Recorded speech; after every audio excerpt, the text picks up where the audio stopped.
What's going on, guys? Welcome to another Brand to Table podcast.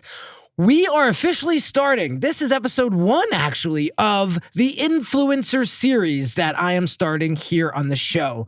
There are phenomenal food influencers in this tri-state area and do amazing work in the industry. And I wanted to hand select a few that I thought were doing things on a different level. In comes Eat Local NJ. I was following his page for quite some time, and I just noticed the passion and the energy and just the quality that he puts into his work. And I said, you know what? You're going to kick off this series for me, whether you like it or not. So without further ado, I want to introduce Altounjian from Eat Local NJ. What's going on, my dude? How's it going? It's a pleasure. Thanks for having me. Dude, it's one thing to see you doing your thing on social media, but there's another thing to meet you in person. Yeah, right? You know, and I think this was the perfect opportunity. I had a cancellation. I texted you on a Sunday. I was like, dude, I got an opening. You want to make it happen? And you were like, let's do it. Yeah, I'm pumped. I'm ready for this. Let's do this thing. I love it. Awesome. So welcome to the show. You've built Eat Local NJ into one of the go-to pages when it comes to discovering amazing food in this area. So for those who haven't come across your content yet, tell us a little bit about what inspired you to start the account and what your mission behind it is. Well, thanks, Henry, for the warm introduction. I really appreciate it, and thanks for having me here. So, Eat Local New Jersey, it started off as a small project. I wasn't really expecting it to get to where it is right now. I mean, I don't think nobody ever expects for anything to blow up the way it does, right? But before I answer the question, let me give you a little bit of background about myself, some insight. So, you know, I grew up in a struggling financial situation with my family. So I spent a majority of my upbringing working in the restaurant business. I actually worked in the restaurant business for a couple of years. I'd say about 7-8 years. I've been a waiter, I've been a busboy, I've even managed a restaurant at some point. So I had a lot of hands-on experience actually working in the restaurant industry and the business itself. Something that I noticed about all the restaurants I worked in a handful of them. Something I noticed is there's always a huge lack of marketing, right? You know, a lot of restaurant owners, they just think that the food quality is enough, the environment is enough. You know, unfortunately, in today's world, I don't think it's enough. I think what you really need to push is marketing and branding, right? These two things, it's very important. And right now, on social media, there's a huge push on influencer collaborations. And part of why I built Eat Local New Jersey is sort of to provide like a standard, excellent service within this field. And sort of give restaurants a stage and a platform to be able to show their, you know, what they've built and, you know, what they've done. And you know, that's really what I try to do.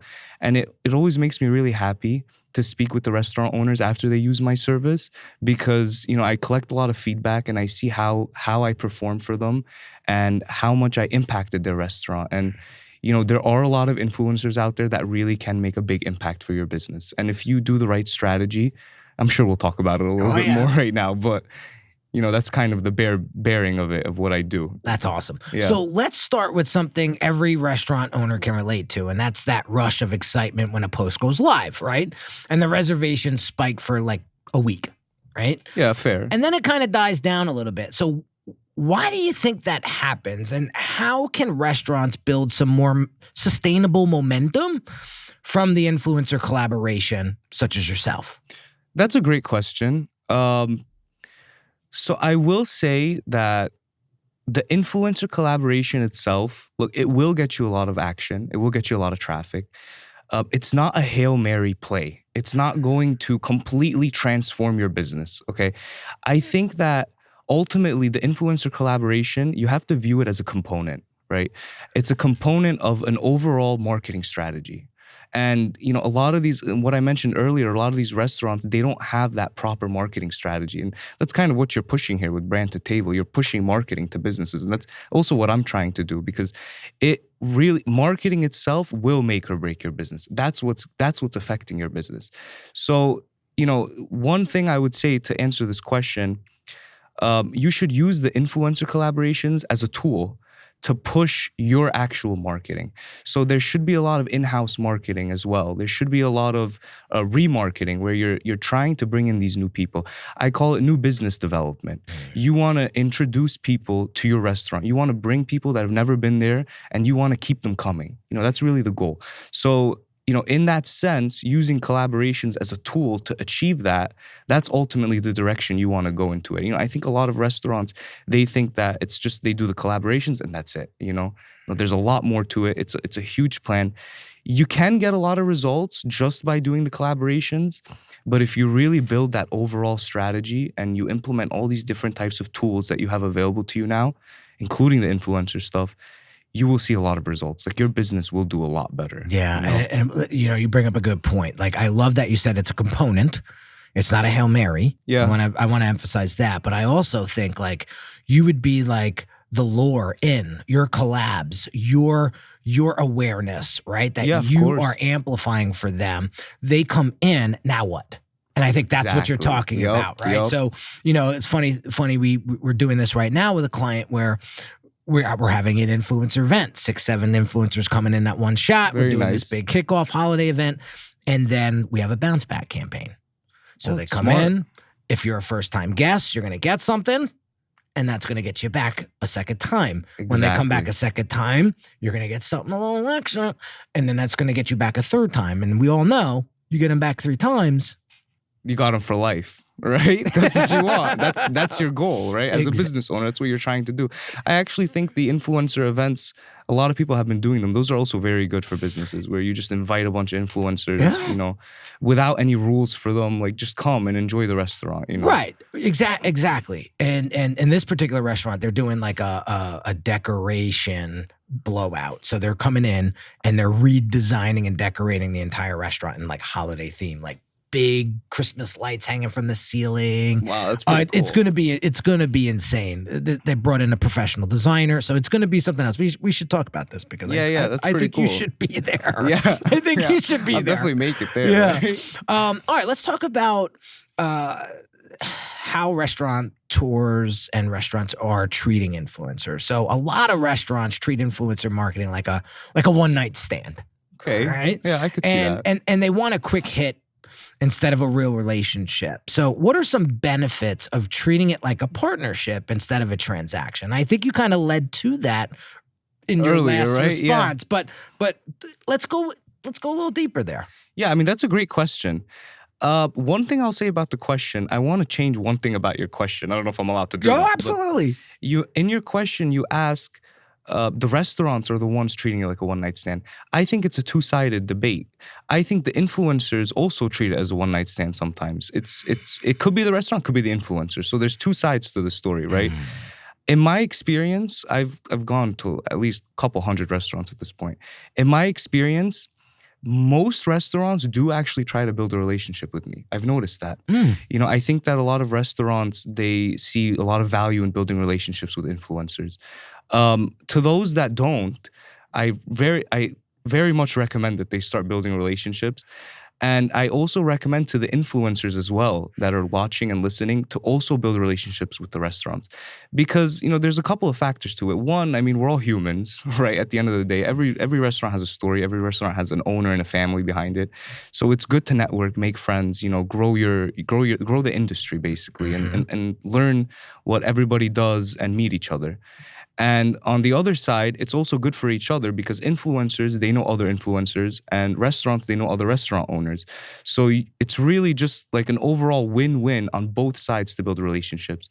And me personally, I'm a big advocate of this. So whenever I do a collaboration, whenever I do go to a restaurant, I spend extra time, aside from actually doing the service, of understanding what the owners do and understanding, why the restaurant started, where it started, how it came to fruition.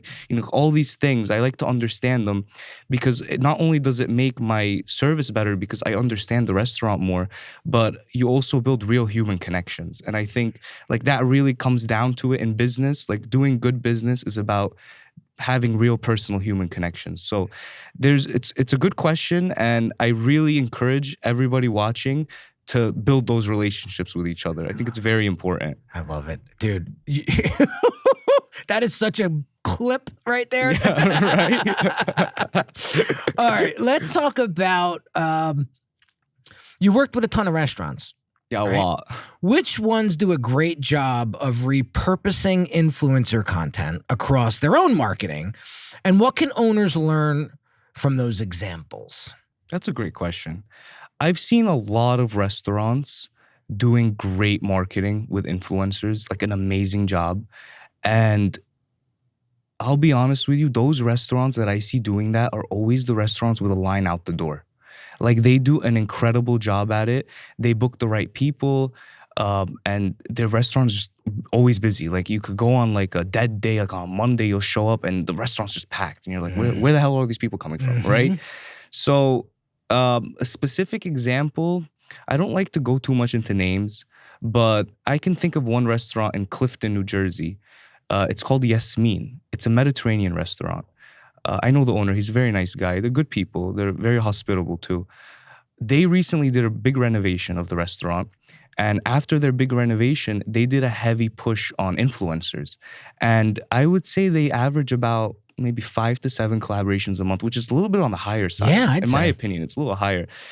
They do it sort of seasonally. So every couple of months, for a few months, they'll bring 5 to 7 and then they'll take a break, right? I guess that's how they fit it within their budgets and however they figure it out, right? Sure. That restaurant is very successful now. After the renovation and their influencer marketing, they have been very busy, way more busy than I've ever seen them, honestly. Yeah, it's very impressive. So I'm a big advocate of this. I firmly believe that if you do implement the right influencer strategy, like this is the trend now. This is the wave of marketing, right? Like in the past, marketing changes all the time, right? I've been doing social media for a long time, even before this Eat Local stuff. I used to run a marketing company. That's my main thing. Okay. One thing I've noticed is that everything changes so fast. So if you're starting to adapt to this faster and faster and you're ahead of the game, you will crush it in this business. You will do a great job, right? Like a couple of years ago, we used to just post pictures on Instagram.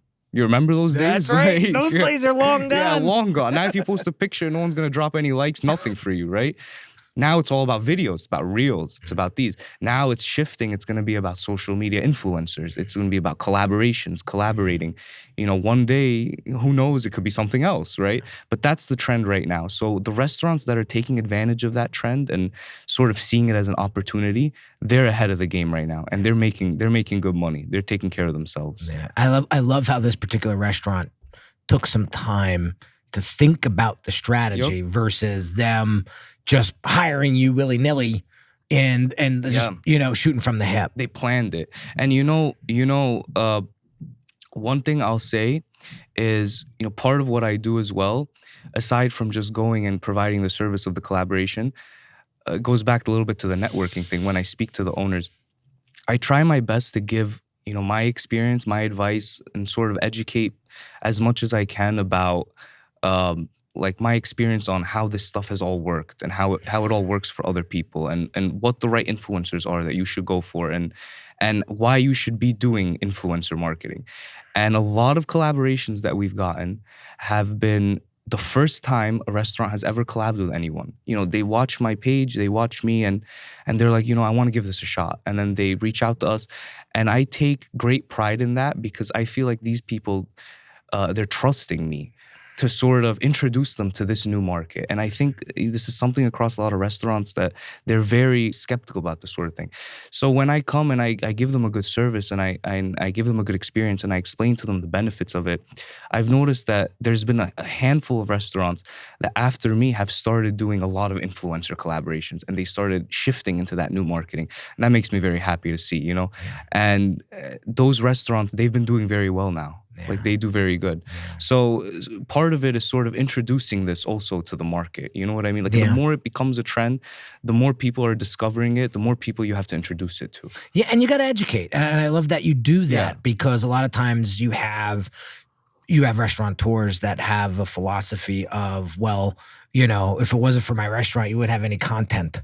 Yeah. Right? And there's a point to that, right? But it's more than that. When I hear you speak, I hear relationship. Mm-hmm. I hear longevity. Yep. I hear partnership. I hear that stuff, right? I don't hear a wham bam, thank you, ma'am type of, experience. And I think that's so important. And I want restaurant owners to understand that when you find a great influencer, to build that relationship. We just had Dante Ishmael on the show prior, and he's talked about that, building your team, building those relationships, because you can't do it by yourself. It's true. Yeah. You can't. No. Nothing gets done alone. No. You got to meet people, you got to network, you got to grow your team, you got to do all of it. Yeah. You know what I mean? Yeah. So, quick question. How important do you think brand consistency, because you had mentioned brand before, brand consistency is to the restaurant's look, tone, messaging when it comes to maximizing influencer content? So can poor branding, kill the momentum of a great post? That's an interesting question. I don't think poor branding specifically can kill the momentum of like an individual post. I think regardless of how you're branded, if you choose the right influencer and they have a good audience, and the influencer is usually the one making the content, it will still get you results. It will still work. I think ultimately that kind of goes back to my earlier point about segmenting and building an overall marketing strategy. The influencer is going to fill up your restaurant. Let's say you get 100 people the next day and you're making money, you're happy, right? But your goal is not to just bring 100 people for one day, right? Your goal is to bring those people back. Correct. And it's to bring new people in and to keep that trend moving, right? Mm-hmm. So you bring an influencer now, you get a lot of attention for a week, but your branding isn't the best. So now you're falling off again. So if you sort of build yourself a good, strong branding, and people really need to understand the difference. There's a difference. Branding and marketing are two different things. Yes. You have to build a branding plan and a marketing plan. And then you want to use the influencers as a tool to execute these two plans. And if you can do that right, you're going to have people coming back constantly, and you're going to be in a comfortable business environment, and you're not going to be worried about, who's the next influencer I'm going to book to keep me busy. You're going to be thinking more of who's the next influencer I can book to increase my new business development percentage. You know what I mean? Right. Like that's really what you're going for. Right. I think branding specifically will increase the percentage rate of customers coming back. So, it's really one component. Like you could have great marketing, you could have great social media influencers coming, but you could have bad branding, and then the percentage of people coming back will go down. So you really have to look at all these things sort of like numbers, sort of like statistics. And you have to be like, all right, so I need to have my branding in place, I need to have my marketing in place, I got to invite these 5 influencers, I got to run ads, I got to do this, I got to do that, I got to go on a podcast. You got to plan all your things out and then you execute it from there. So I think that's a very important component that, honestly, I think a lot of restaurants, they do a good job at their branding. I think it's more so the marketing that's been lacking lately. Like I see a lot of restaurants not doing heavy pushes on marketing. Yeah. But branding wise, a lot of them are there. Yeah. There are very good places. I look at marketing and branding, and I love that you brought this up. I'm going to geek out for a second, but marketing and branding are to your point, two very different things. They're like cousins, but they're two very different things. I look at marketing as the vehicle to get the messaging out. Okay. And branding is the feeling that people get when they interact with your business or you in that case. And I think that's the key, because you do a hell of a job marketing, influencer marketing. You're bringing all that attention in. But if the branding is off, if you're not giving those guests a feel, whatever that feel is, are they going to come back? And I think that's where we have to really start to think about branding and putting some effort and energy into that. And when, to your point, it's a 1-2 punch. You get the branding right, the marketing is just going to fuel. Flow in, sort of. Yeah. That's a great way to put it, honestly. That's a very good example. Yeah, it only took me 16 years to figure that one out. I like that one. That was good. I'm going to write that down. I love it. All right, let's get into some mistakes and talk about that a little bit. So what are some of the biggest mistakes you see restaurant owners make when working with influencers? Ooh. This is a really good question, and I might go off on a tangent here about this one. Oh God! Well, we got about 10 minutes. So I will say that I see a lot of restaurants, and this is honestly a little bit of a touchy subject, right? I see a lot of restaurants working with the wrong people. And what I mean by that is there are a lot of amazing influencers that have worked very hard on their pages to get to where they are. Very hard. They've hustled, whether it's for years, whether they blew up on some viral post, whether they built their community, and they provide an amazing service. I've seen a lot of great influencers. I've also seen a lot of influencers that just popped up, if you kind of understand what I'm saying. And then, all of a sudden they have a lot of followers, a lot of interaction. And, most of that interaction is not real, right? And a lot of these I call them false influencers, they're sort of just in it for a quick money grab. And they just want to make you a video. And the video quality is not the best, but they somehow have a lot of followers, so they convince these restaurants, right? And a lot of these restaurants, what's actually happening is they end up booking these false influencers instead of the real people on the market that will actually help you. And most of the time, these false influencers are charging even more money than the real people. Right. You know what I mean? So I've seen this a lot, and I actually have gotten a lot of complaints from restaurants. So I've like I said, I built a lot of relationships. So a lot of restaurant owners reach out to me personally, and they ask me for advice. I figured that. Yeah, they're like, what do you think of this What do you think of this guy? What do you think of this guy? Yeah. And, fortunately for them, I actually know a lot of the food influencers in this area, the local influencers. I've met a lot of them at events, and, they reach out to me and we talk.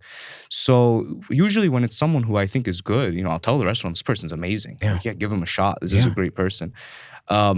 But if I'm not, I'm skeptical of the page, I'll let them know how I feel with the restaurant. I tell them, I'm like, this person, I've heard some things about him, so just watch out. Be careful. Do what you want, but watch out. You know what I mean? So I think that is probably my biggest area of concern when it comes to this industry. And I think the solution to it, there is a solution to it, is for restaurant owners to become more educated on how the platforms work, the social media platforms. Because it's very easy to manipulate data on social media, but there are indicators. There are ways to know. Just like me, that's how I know. Like, I'll be able to look at a page, and I'm a marketing expert, so I'll tell you if interaction doesn't look real or if something seems off. I'll tell you if I'm skeptical of the page. But if something looks real, you could tell it looks real. So there are those ways to tell, and I just really think that restaurant owners need to learn that. Like, someone needs to put it out there for them to fully understand how that works. It's not really necessarily a bad thing, These restaurant owners, these restaurants, they're trying to push, they're trying to market, they're doing their best. So they see someone with 1 million followers and they're like, this is it, this is gonna help me, So it's not ultimately their fault, it's just a lack of knowledge, on the platforms, on how it works. And honestly, it makes me very upset to hear from a restaurant. It actually happened to me last week. I got a phone call from a restaurant. I'm not going to say the name, but they called me and he was very upset. He's like, I this influencer, promised me to do a video and this and that. And, he gave me a fee and I paid his collaboration fee and he just never showed up. Whoa. He just ghosted. He just ghosted, never showed up. And he's like, what do I do? And I'm like, I didn't know what to tell the guy. I'm like, I wish you reached out to me before because I've heard complaints about this person. I would have warned you about this person, but what are you going to do? There's nothing you could do about it. Some of these people, they fall for it. Sometimes I'll go to a restaurant and they'll tell me, we just had a collaboration before you came. And I'll ask them, who did you have a collaboration with? And then they'll tell me a name and it would be someone that I've heard about that, isn't the best. Okay. And it'll make me upset because I'm like, oh man, you called somebody that wasn't good right before me, but it's all right. It's okay. We'll make up for it. I get it. No, I get it. We'll fix it for you. Yeah. In comes the skepticism, right? Even harder. Exactly. Yeah. I think a lot of influencers are sort of scared to talk about this subject. It's a touchy subject because they don't want to offend anybody. They don't want to step on anyone's toes. But I'm a big advocate of this because, I really just, I don't want people to be taking advantage of these businesses. Like these businesses, they're already having a hard time, some of them. A lot of them, they're struggling. They're trying to get people in the door. And then you got these other people that are just taking advantage of the situation. You don't want that. Yeah. You know what I mean? Yeah.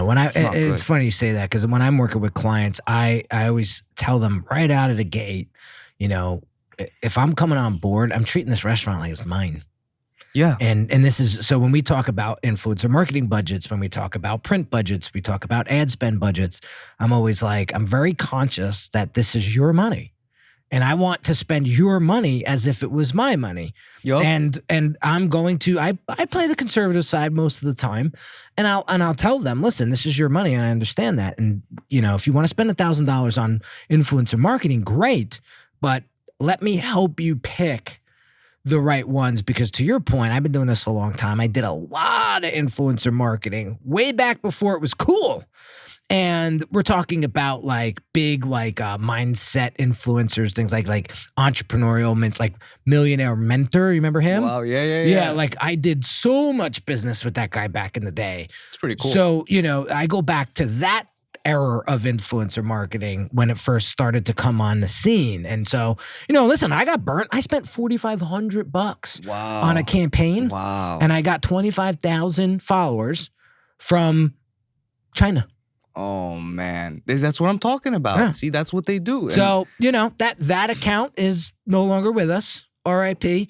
But I figured, I said to myself, if I'm going to reinvent my brand to brand to table, I want to start from scratch. And I don't care how long it takes me. This is the infinite game for me. I'm 45. Like there's no alternative. This works or there's no other way. Like, so that is something that kind of my dad said to me a long time ago. And I'm not going to go on a tangent, I swear. But I come from a broken family. Mom bounced when I was like 10. And my father was the one that really raised me. And it wasn't until I was in my 40s that I got the balls really to ask him this question. And I said, how did you do it? Because you worked 4 jobs. You know, there were times, I guess they call it like a latchkey kid, where I would come home and I wouldn't see him till 8 o'clock at night because he was working multiple jobs after his main job.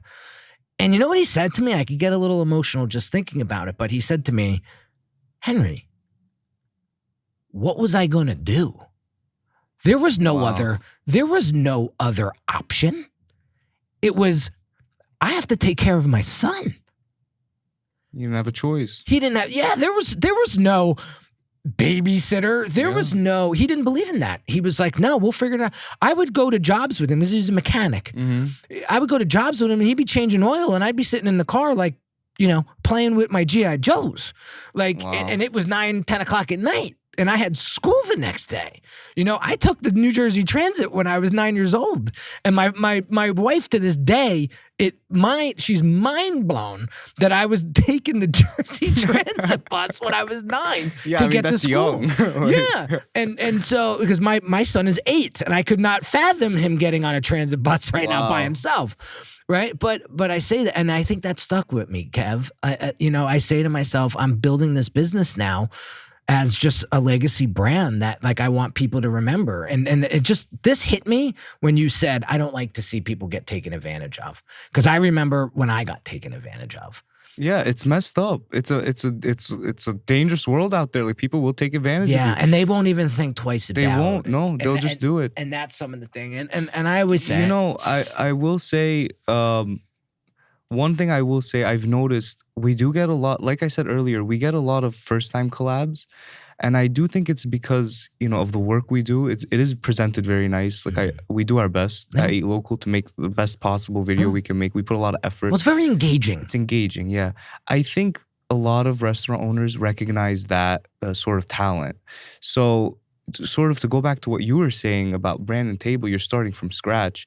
I think what matters more about those followers and those numbers is your talent. And that's what you're doing. You're pushing it. You got I'm starting as brand from scratch, but I've been doing this for 20 years. Yeah, you know what you're doing. I was talking to a colleague of mine and I was like, yeah, it's only been 10 months, you know, because I really kicked this off the beginning of 2025. Brand to table became a thing 2025. And he goes, dude, you haven't only been doing this for 10 months, bro. You have been doing this for 20 freaking years. Yeah, and you could tell. And you know what's funny, Dal? We were talking about this in the last episode. Talk about blind spots. I've been so head down trying to build this brand over this year. I forgot. I forgot that I was in this game for that long. And I was saying to myself, like, oh, People are going to look up Brand to Table and they're going to see 420 followers on my Instagram and they're going to say, who the hell's this guy to tell me to do this on social media? Yeah, right. But then I have to explain to them, like, listen, I had 180,000 followers at one point, but that account was sayonara, you know, and I'm very transparent with them on where that account went. But anyway, long story short, it's understanding that, but understanding that you have to treat people the way you want to be treated. Yeah, absolutely. I'm a big 100%. 100%. All right. I think we beat a dead horse there, but I think we right. can move on. But I think it's an important point.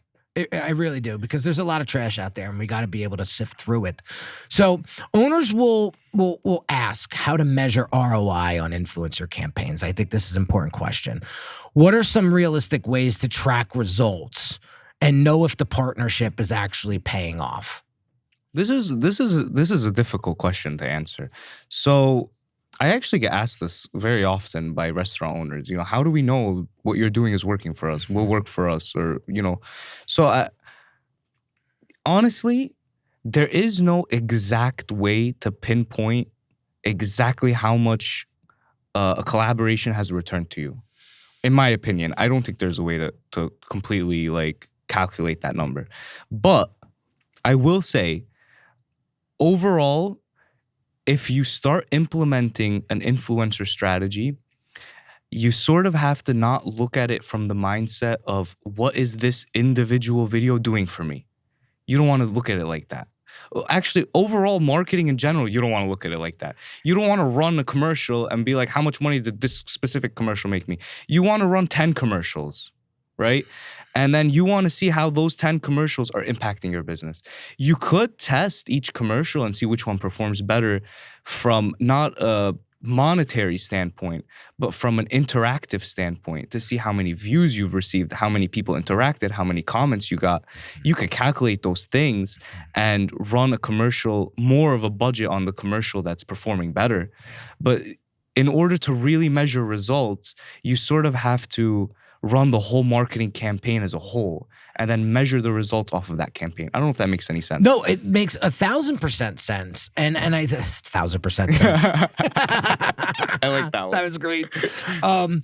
The point that you're trying to make is it's not a home run, sort of. It's not a Hail Mary play. You're coming back to that. But you're also saying, like, if you're expecting instant gratification from a marketing plan, you got to reset your thinking a little bit. That's exactly what I'm trying to say. Yeah. Like, don't get me wrong. I have posted our videos and I've received, by the next like 2-3 days, the restaurant owner will call me and they'll let me know that they've been packed out the door. And like they thank me and they're like, you know, thank you very much. You know, we got really busy. So you can get that instant reaction, but that's just not the mindset that you should have with it. Yeah. Like, it's really an overall. Yeah.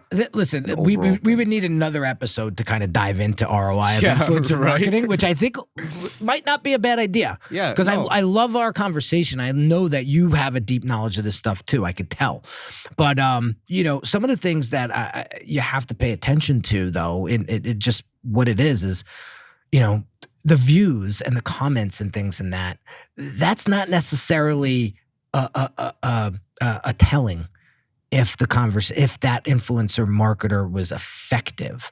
It's really not, because what really affects the influencer marketing ROI is the dollars. Exactly. The dollars coming in, right? Like, so it's up to whoever's in charge of your marketing, whether it's you, I know you restaurant owner, or your marketing professional that you hired, is if you're going to do a marketing campaign with influencers, what are the KPIs?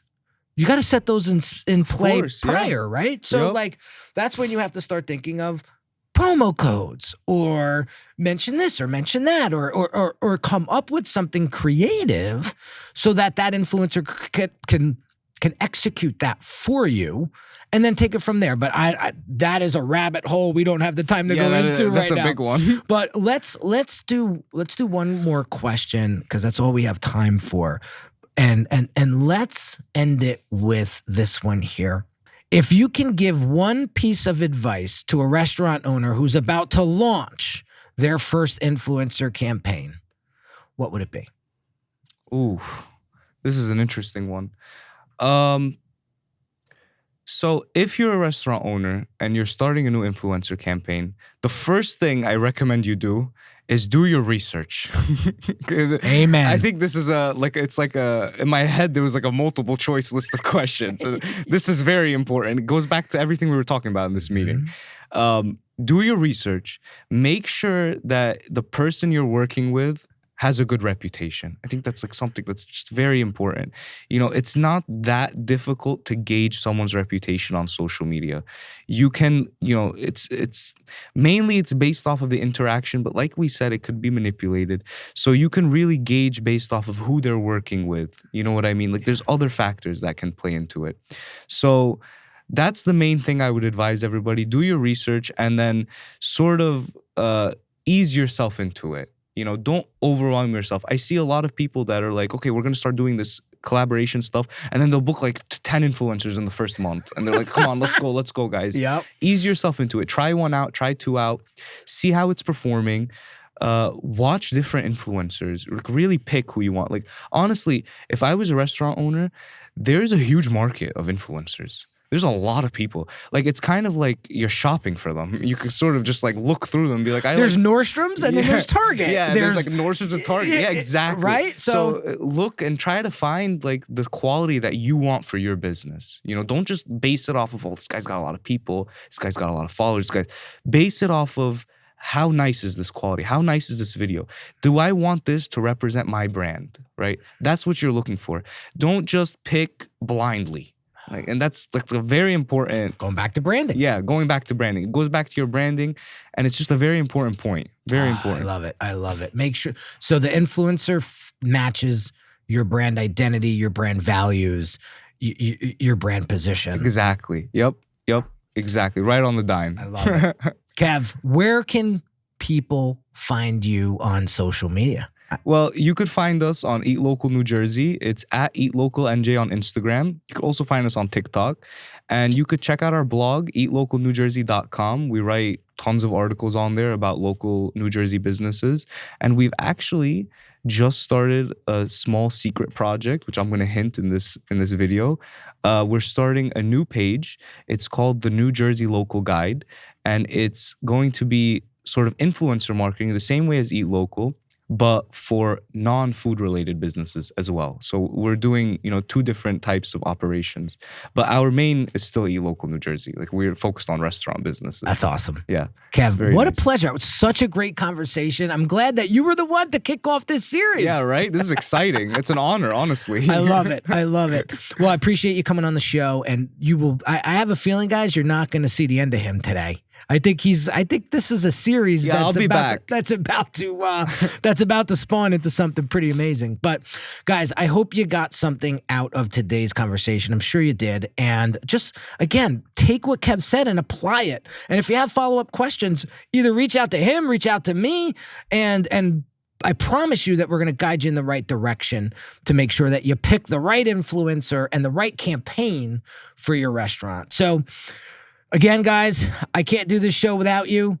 Please like, share, comment, share this with a restaurant, a fellow restaurant owner or somebody in the industry that can get value from it. I appreciate all your support. I get the DMs, I get the private messages, I get the emails about these shows, and again, I'm just blessed to have you guys as viewers and listeners, and I appreciate it, and thank you so much for it. So until the next episode, guys, have an amazing day, and I'll catch you on the next one.